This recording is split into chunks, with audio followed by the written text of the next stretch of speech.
ব্যাটের বদলে মাইক্রোফোন হাতে তুলে নিয়েছেন তামিম ইকবাল। ভারত সিরিজের মধ্য দিয়ে পেশাদার ধারাভাষ্যকার যুগে পা রাখলেন তামিম।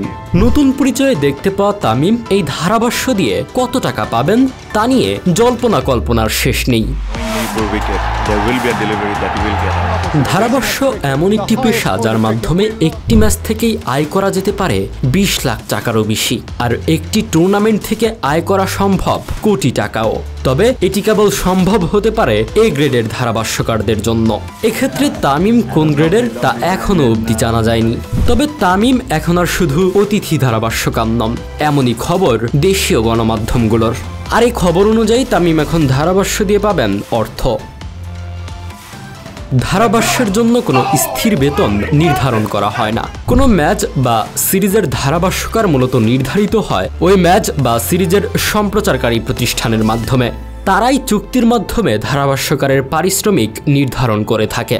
ভারত সিরিজের প্রোডাকশন করছে ভিয়াকম 18 মিডিয়া প্রাইভেট লিমিটেড। তামিমের পারিশ্রমিক নির্ধারিত হয়ে থাকলে সেটা হবে এই প্রতিষ্ঠানের দ্বারাই। সাধারণত আন্তর্জাতিক ম্যাচগুলোতে ধারাভাষ্যের জন্য পারিশ্রমিক কয়েক লাখ টাকা দেওয়া হয়। তাই পূর্ববর্তী পারিশ্রমিকের প্রেক্ষিতে নিশ্চিতভাবে বলা যায় তামিম এই টেস্ট ম্যাচে যদি আসলেই চুক্তির মাধ্যমে গিয়ে থাকেন তাহলে টাকার পরিমাণটা হবে কয়েক লাখ টাকা। বিশ্বকাপে ধারাভাষ্য সম্বলিত বেতনের তথ্য সবাইকে জানানো হলেও এক ম্যাচ বা সিরিজের জন্য ঠিক কত টাকা দেওয়া হয় সে তথ্য সম্প্রচারকারী প্রতিষ্ঠান আর ওই ধারাভাষ্যকারের কাছেই থাকে। কেউ কেউ আবার তা গণমাধ্যমের সামনে বলেনও। এই যেমন ধারাভাষ্য করে বছরে 10 কোটি টাকা আয়ের কথা শেয়ার করেছেন জনপ্রিয় ধারাভাষ্যকার আকাশ চোপড়া। তিনি বলেন, ম্যাচে ধারাভাষ্যকারদের বেতন দেওয়া হয় আলাদা ভিত্তিতে। জুনিয়র ধারাভাষ্যকাররা প্রতিদিন 35 থেকে 40 হাজার টাকা আয় করে থাকেন, যেখানে অভিজ্ঞ ভাষ্যকাররা একদিনে ধারাভাষ্যের জন্য 10 লক্ষ টাকা পর্যন্ত আয় করে থাকেন।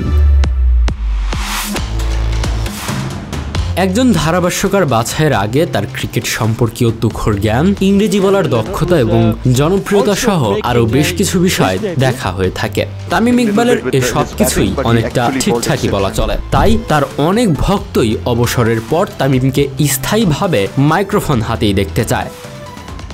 ভারত সিরিজের আগে 2022 বিপিএল এবং 2023 সালে বাংলাদেশ নিউজিল্যান্ড টেস্টে ধারাভাষ্য দিয়েছিলেন তামিম ইকবাল খান। তবে তখন অতিথি ধারাভাষ্যকার হিসেবে অভিষেক হয়েছিল তামিমের।